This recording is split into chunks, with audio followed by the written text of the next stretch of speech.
할렐루야. 자, 우리가요 스가랴서를 은혜 중에 묵상을 마쳤고, 이제 어제부터 해서 시편 120편부터 136편을 우리가 묵상하게 되었습니다. 그런데 여러분, 이 시편 120편부터 시편 130편까지의 15개의 이 시편의 표제에 요게 써 있죠. 한번 띄워주세요. 한번 다 같이 읽어볼까요? 시작. 네, 성전에 올라가는 노래. 자, 이 성전에 올라가는 노래라고 쓰여져 있는 저 15권의 책들을 향해 두 가지 학자들의 설이 있습니다. 첫 번째, 왜 성전에 올라가는 노래일까? 첫 번째는 예루살렘 성전 입구에 올라가려면, 그러니까 예루살렘 성전 문을 열고 들어가려면 그 전에 15개의 계단이 있다는 거예요. 15개 계단. 그래서 한 계단 밟을 때마다 120편, 두 번째 120, 이렇게 해서 15개를 밟고 나야 성전 문으로 연결이 된다라고 하는 그게 설이 하나 있고, 또 하나는 여러 지역에 흩어져 살던 이스라엘 백성이 절기를 지키기 위해 예루살렘 성전을 향해 오는 도중에 이 시편을 찬송으로 불렀다는 해석이 두 번째 설입니다. 성전에 올라오는 도중에. 여러분, 1번이 맞을까요? 2번이 맞을까요? 네, 저는 잘 모르겠는데, 근데 저는 그때 깨달았어요. 이야, 이렇게 중요하구나. 만약에 1번이 맞다면 성전 문지방을 밟으려면 한 계단 한 계단에 120편, 121편, 122편 해서 130편, 4편까지 해야 성전 문을 열고 들어올 수 있다라고 하는 것이라든가, 혹은 예루살렘 성전까지 오려면 때로는 수일, 수십일까지도 걸릴 수 있거든요. 그때 이 말씀을 담지하고 계속 묵상하면서 올라오라고 하는 것으로 보면 정말 금과 옥조와도 같은 보배로운 말씀이구나라는 걸 깨닫게 되었습니다. 여러분, 실제로 전 세계 기독교인들이 참 가장 좋아하는 시편의 말씀이라면 시편 23편이지요. 자, 그런데 어찌 보면 시편 23편보다 더 사랑하는 말씀이 시편 121편, 내가 산을 향하여 눈을 들리라. 나의 도움이 어디서 올까? 나의 도움이 천지를 만드신 여호와 하나님에게서로다. 할렐루야. 이 시편으로부터 시작해서 시편 127편, 시편 126편, 130편, 사실 정말 귀한 말씀들이거든요. 여러분, 어제 제가 말씀을 준비하면서 이런 마음이 왔어요. 우리 교인들이 갈보리 교회를 오면서, 여러분 어떻게 오세요? 아무 생각 없이 오시진 않죠. 앞으로 오실 때 120편부터 134편 이 말씀들이 성전에 올라가는 노래니까 이 말씀들을 읊조리면서 온다고 하면 여러분 얼마나 은혜가 차고 넘칠까. 할렐루야.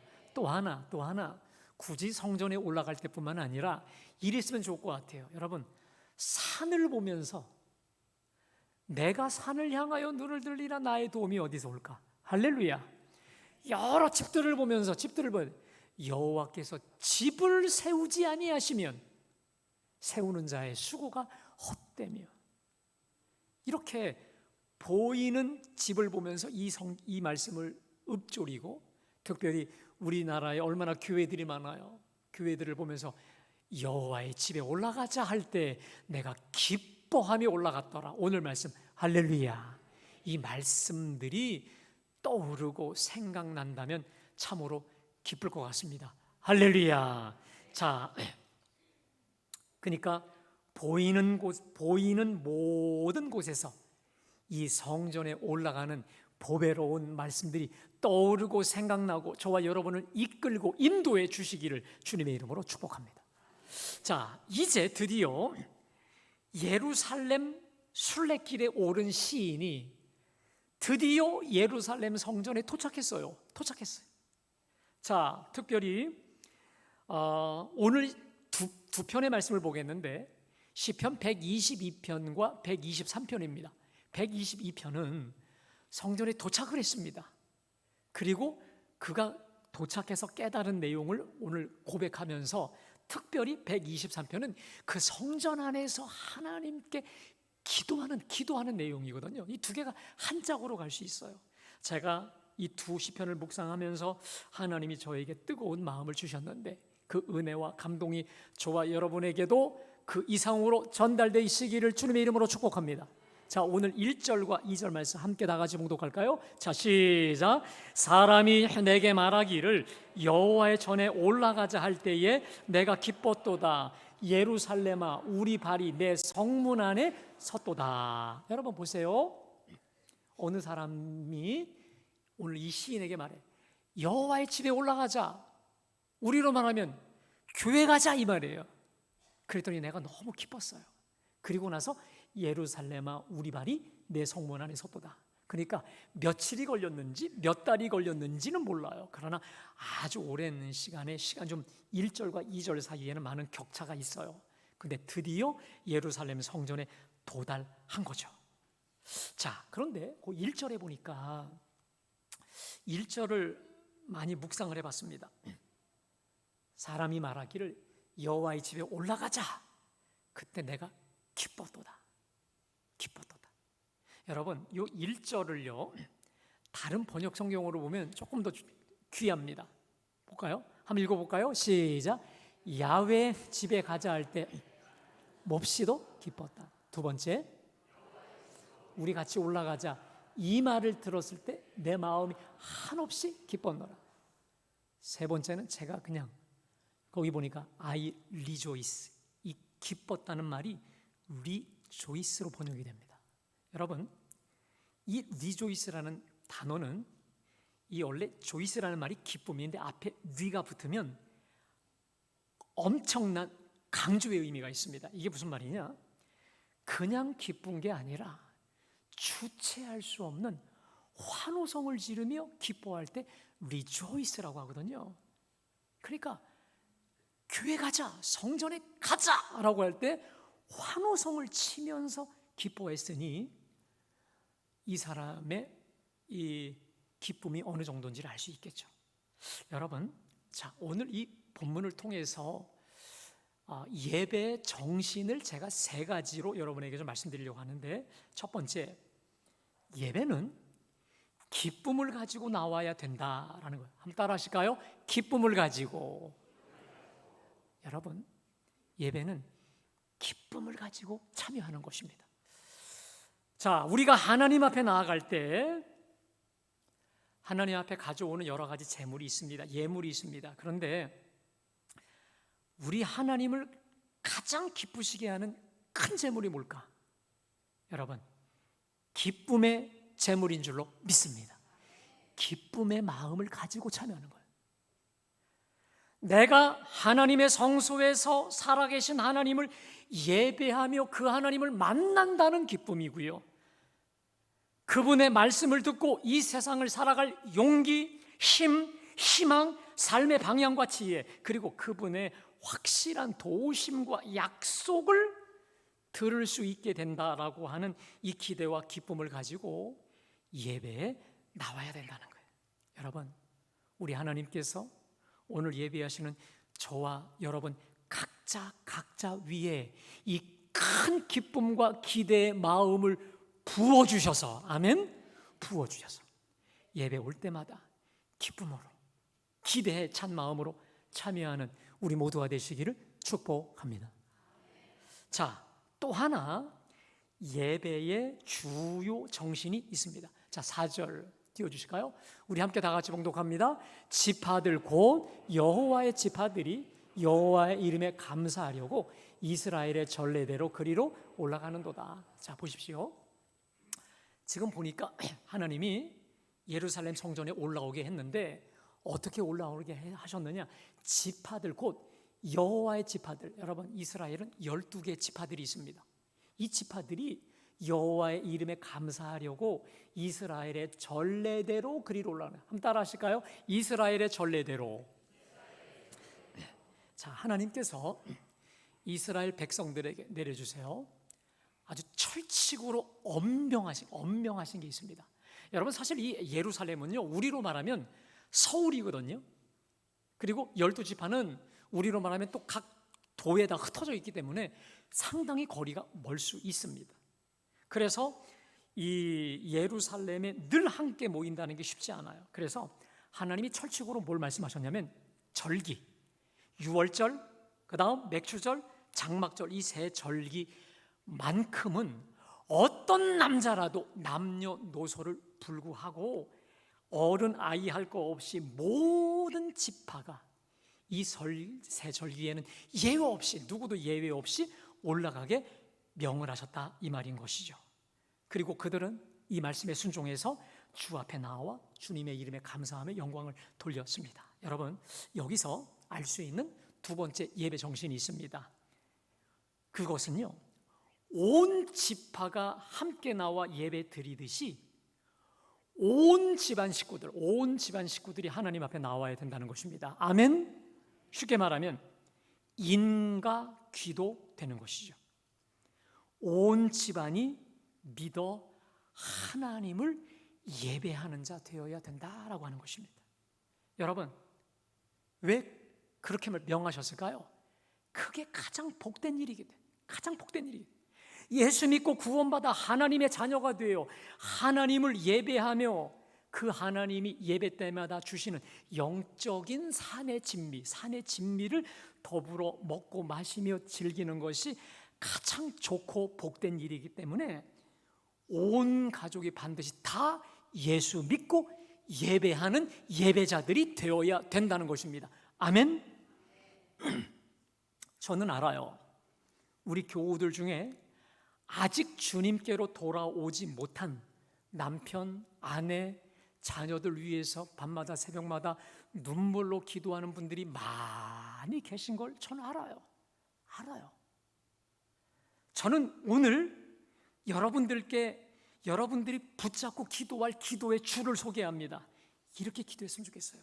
주님, 우리 온 식구들 함께 주님 앞에 나와 예배하는 예배자들 되게 하여 주옵소서.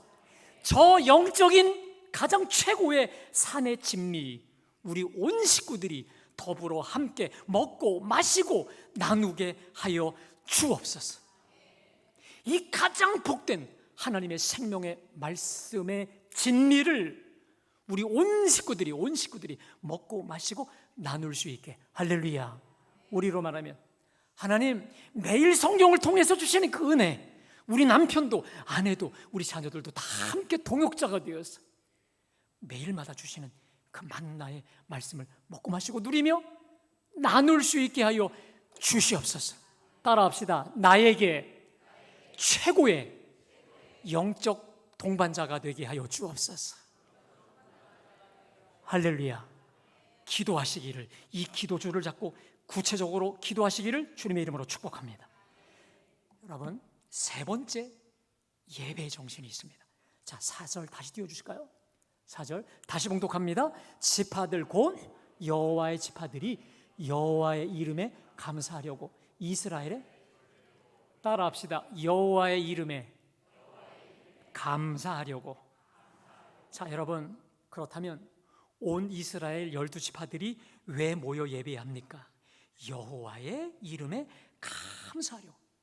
그러니까요, 하나님이 어떤 일이 있어도 이 세 절기 때는 남자들, 아이들까지 다 모이게 하셨는데 그 목적이 뭐냐?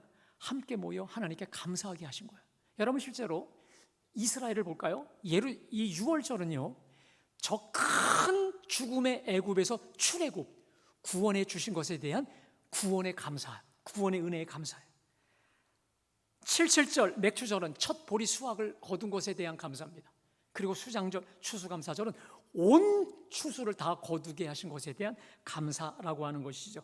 그러니까 예배의 근본에는 감사가 있는 것이죠. 여러분, 저를 보실까요? 유대인들은 지금도 토요일 날 안식일로 지킵니다. 우리는 언제 예배 드리죠? 주일날 드리죠. 왜 주일입니까? 주님의 날이거든요. 특별히 주님이 뭐 하셨기 때문에? 부활하셨기 때문에. 죽으시고 부활하셨기 때문에. 그래서 여러분, 우리 그리스도인들의 예배의 중심, 주인공이 누군지 아세요? 예수 그리스도인 줄로 믿습니다. 자, 그래서 한번 띄워주실까요? 우리 예배는 다 같이 있습니다. 크게요. 시작.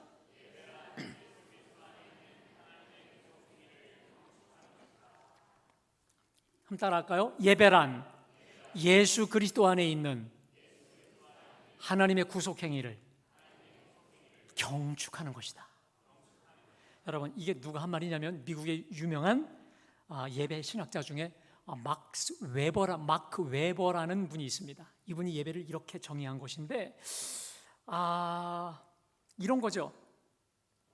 예배는 나를 위해 죽으시고 나를 위해 부활하신, 그래서 사탄에 대해 완전히 승리하셨고 하늘에 오르사 전능하신 하나님 우편에 계시며 지금 온 세상을 다스리고 통치하시는, 따라합시다, 만왕의 왕, 만주의 주, 누굽니까? 예수님이죠. 그리고 그 예수님이 이제 다시 재림에 오시면 새 하늘과 새 땅을 만드실 것에 대한, 그래서 결국 예수 그리스도에 대한 경축이라고 하는 것입니다. 여러분, 아까 저 경축이라고 하는 단어가 영어의 celebration입니다. 이게 뭔지 아십니까? 축하하는 거예요. 감사하는 겁니다. 영광 돌리는 겁니다. 더 쉽게 말하면 이 celebration은 축제라는 거예요. 사랑하는 여러분, 저는요, 우리가 예배로 모이면서 날 위해 죽으시고 날 위해 부활하사 우리의 영원한 산소망이 되신 예수 그리스도를 향한 최고의 감사, 최고의 영광, 최고의 찬양이 우리가 드려지는 예배 시간마다 풍성하시기를 주님의 이름으로 축복합니다. 그래서 여러분, 우리 예배가 진정한 예수님을 향한 셀레브레이션, 경축이 되잖아요. 어떤 일이 벌어지는 줄 아세요? 예수님을 향한 진정한 경축이 되면 우리 심령이 살아나는 줄로 믿습니다. 내가 온 마음과 힘을 다하여 우리 예수님을 날 위해 죽으시고 부활하시고 지금도 성령으로 나와 함께 하시고 나를 통치하사 모든 걸 합력하여 선으로 이루시는 예수님을 경축하고 축하드리고 감사하고 찬송하며 영광을 돌릴 때 죽은 영혼이 살아나게 되는 줄로 믿습니다. 여러분, 우리가 때로 죽은 심령으로 교회에 왔어요. 여전히 더 죽어서 나가는 이유가 뭔지 아십니까? 주님을 향한 축복, 이 찬양이 없는 것이고 감사가 없는 것이고 셀레브레이션, 이것이 되지 않으면 여러분, 우리는 그냥 죽었다가 그냥 졸다가 그냥 끝나버리는 것입니다. 저는 우리 모두의 예배가 우리의 구원자 예수 그리스도를 향한 진정한 경축이 됨으로 인해서 우리 영혼이 살고 우리 삶도 다 살아나 우리 영혼과 삶의 진정한 셀레브레이션, 경축, 진정한 축제가 되기를 주님의 이름으로 축복합니다.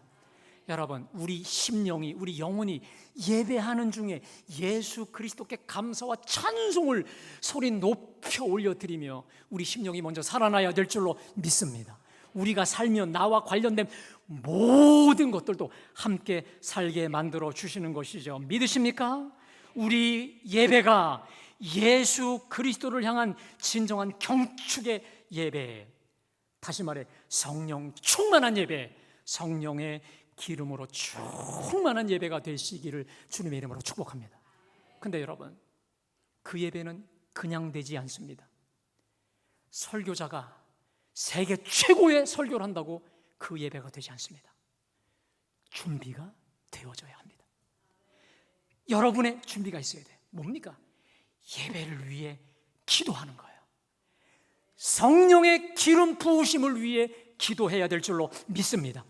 말씀 전하는 주의 종을 위해 기도해야 되고요, 성령의 기름 부음이 일어나기를 기도해야 되고, 말씀을 듣는 나의 심령이 옥토가 되도록 성령을 부어달라고 기도해야 되고요, 특별히 나의 심령을 누군가를 미워하고 누군가를 향해 분노하고 있는 그 마음, 걱정과 염려, 근심 속에 있는 마음을 온전히 내려놓고 샅샅이 하나님께 회개하며 오늘 주실 은혜를 사모하며 나올 때 그 준비된 심령 위에 주님이 한량 없으신 은혜 부어 주실 줄로 믿습니다. 바로 준비된 예배, 준비된 심령, 영광으로 나와 정말 마음껏 우리 주님을 경축하고 감사하고 영광 돌리는 가운데 여러분의 심령과 삶이 살아나시기를 주님의 이름으로 축복합니다. 자, 그런데 여러분, 오늘 이 시인이 더 기가 막힌 고백을 합니다. 자, 우리 6절 말씀 다 같이 봉독합니다. 예루살렘을 위하여 평안을 구하라. 예루살렘을 사랑하는 자는, 자, 예루살렘을 위하여 뭘 구하라? 평안을 구하라. 예루살렘을 사랑하는 자는 형통하리로다.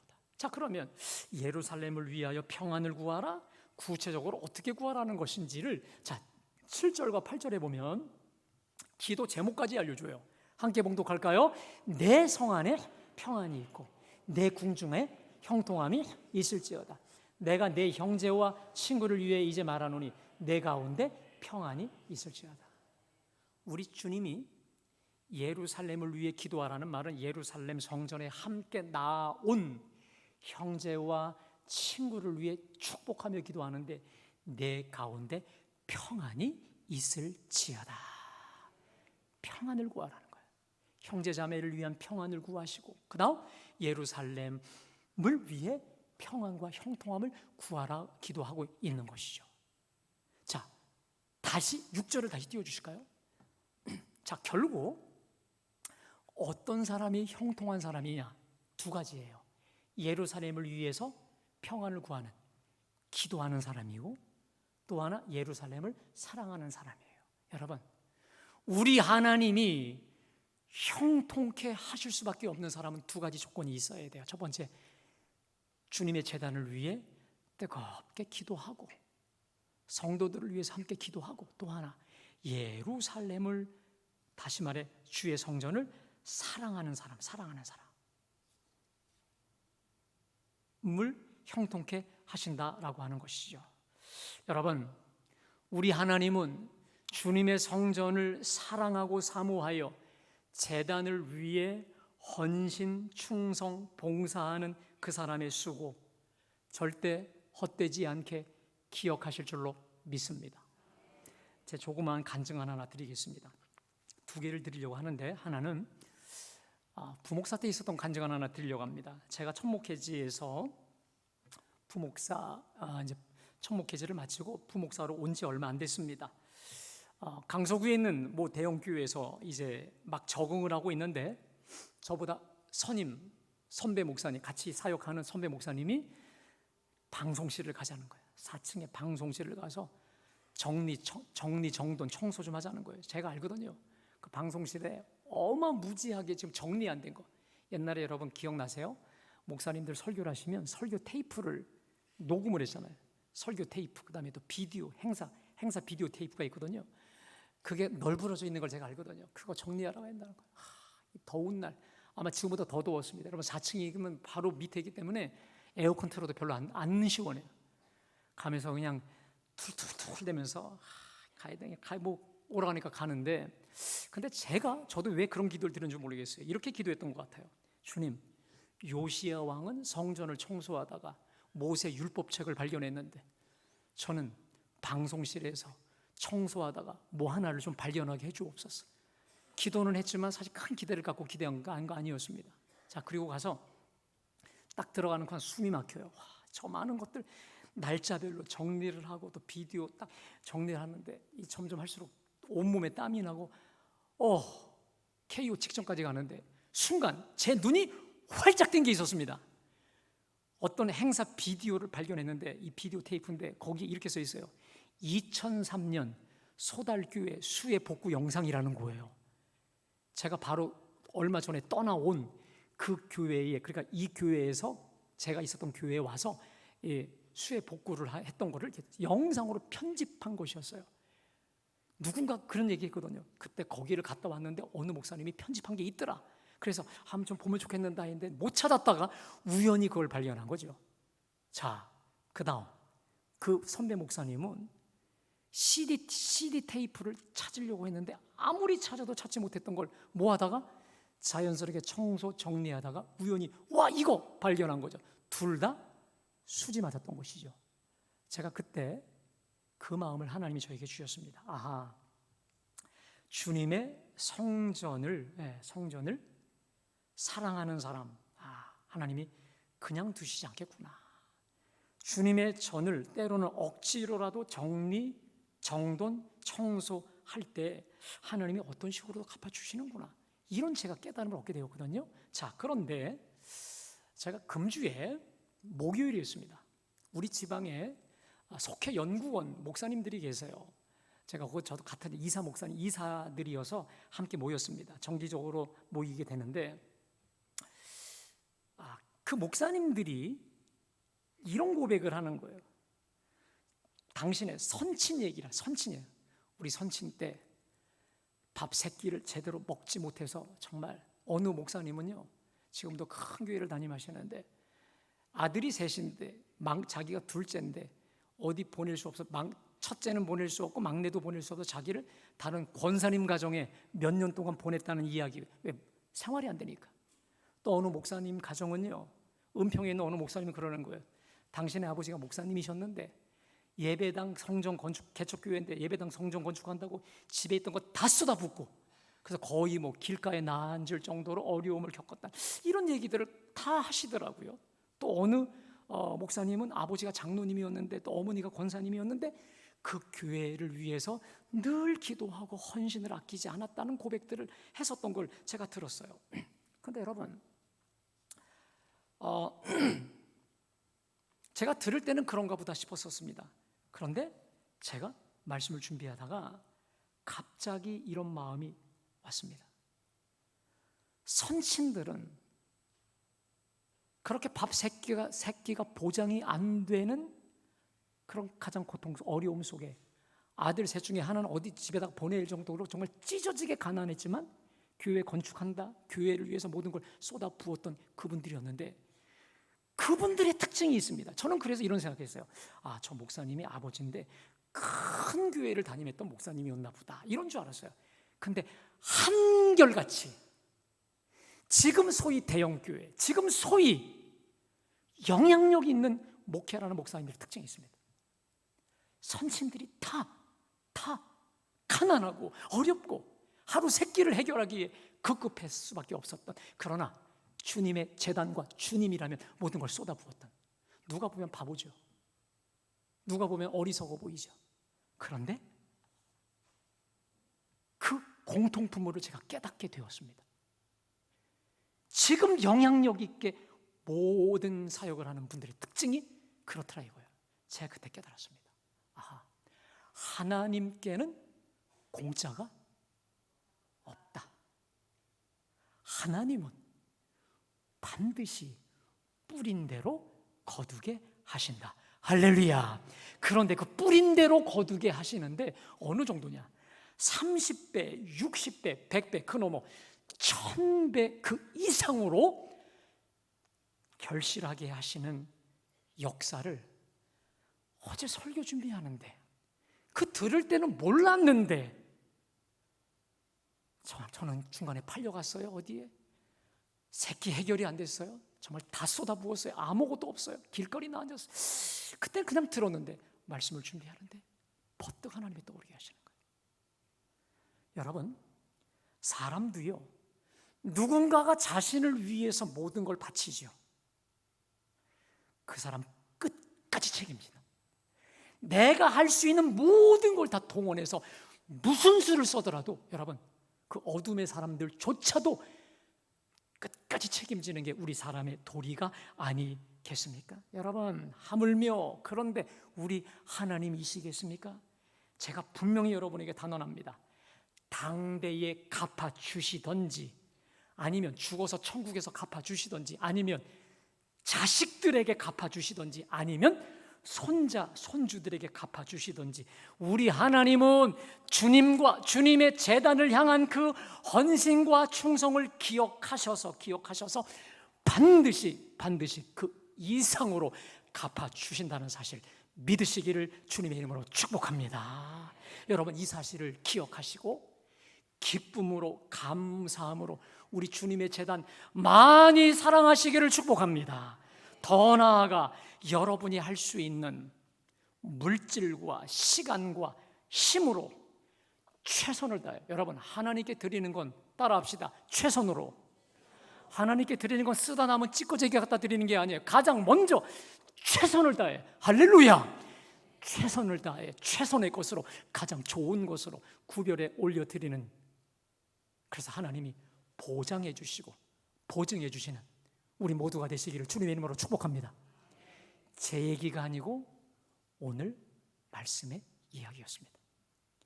또 한 가지, 우리 주님의 제단 갈보리 제단에서 많이 기도하시기를 축복합니다. 기도의 씨앗을 풍성히 뿌리시기를 주님의 이름으로 축복합니다. 오늘 122편에 이어서 123편은 이미 성전에 들어온 이 사람이 하나님 앞에 기도하는 거예요. 어떠한 구체적인 문제가 있는지는 모르지만 아마도 인간관계 속에서 오는 모욕으로 인해서, 조롱당함으로 인해서 견딜 수 없어 하나님께 기도하는데, 자, 우리 1절 한번 봉독할까요? 1절입니다. 시작. 하늘에 계시는 주여,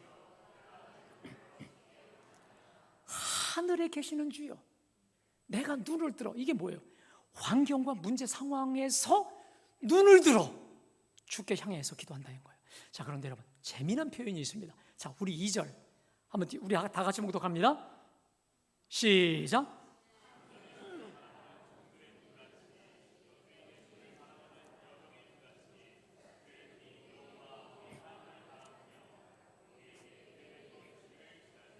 자, 여러분 보세요. 지금 이 사람의 결론이 뭐냐? 우리의 눈이 여호와 하나님을 바라보며 우리에게 뭘 베푸시기를. 그런데 이 사람이 뭘 하나 비유로 하는 게 있어요. 뭡니까? 상전의 손을 바라보는 종들의 눈같이, 여주인의 손을 바라보는 여종의 눈같이. 이게 뭡니까? 남종이 지금 자신의 그 주인의 손을 바라보는 눈으로, 또 하나 여종이 그 자신을 지금 거느리고 있는 그 여주인의 손을 바라듯이 내가 은총을 구한다라고 하는 거거든요. 여러분, 그 당시는 노예 제도가 만연해 있었던 상황이죠. 여러분 보세요. 남종이든 여종이든 그 생명이 누구 손에 달려 있습니까?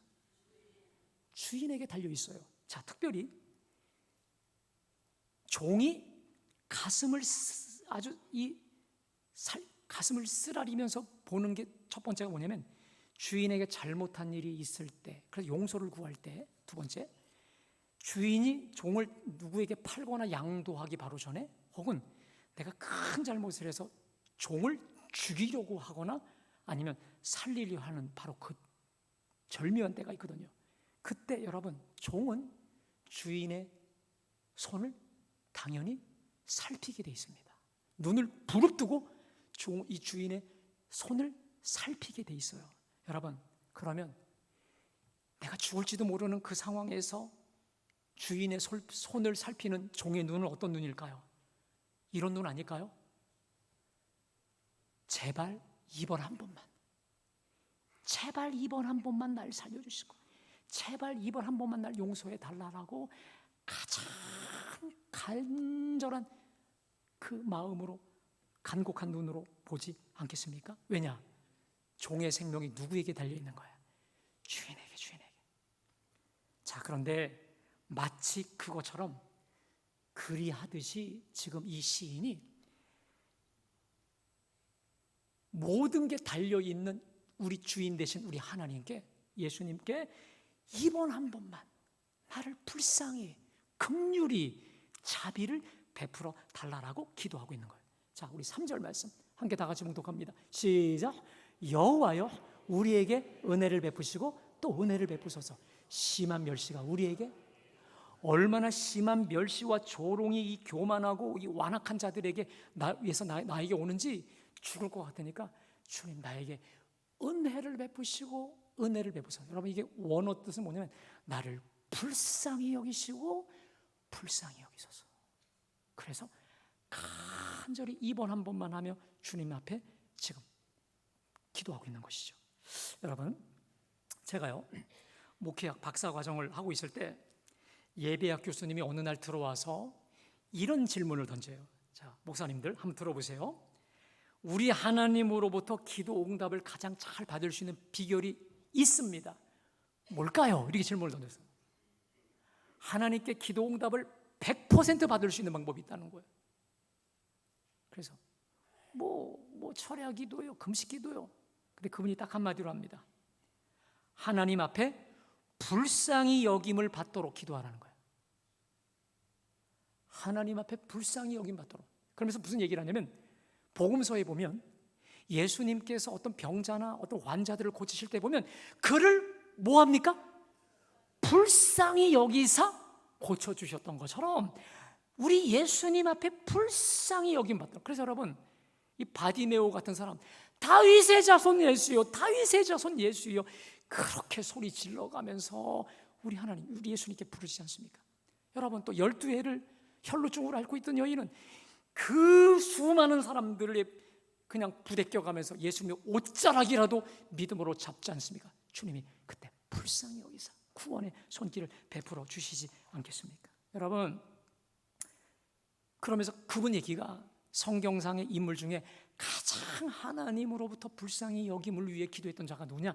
다윗이었는데, 다윗의 기도는 이렇다는 거예요. 주님, 저 도와주시지 않으면 저 죽어요, 끝나요, 큰일 나요. 다윗의, 여러분 시편을 보시면 주로 다 이랬다는 거예요. 그래서 시편 123편을 많은 학자들은 이렇게 말합니다.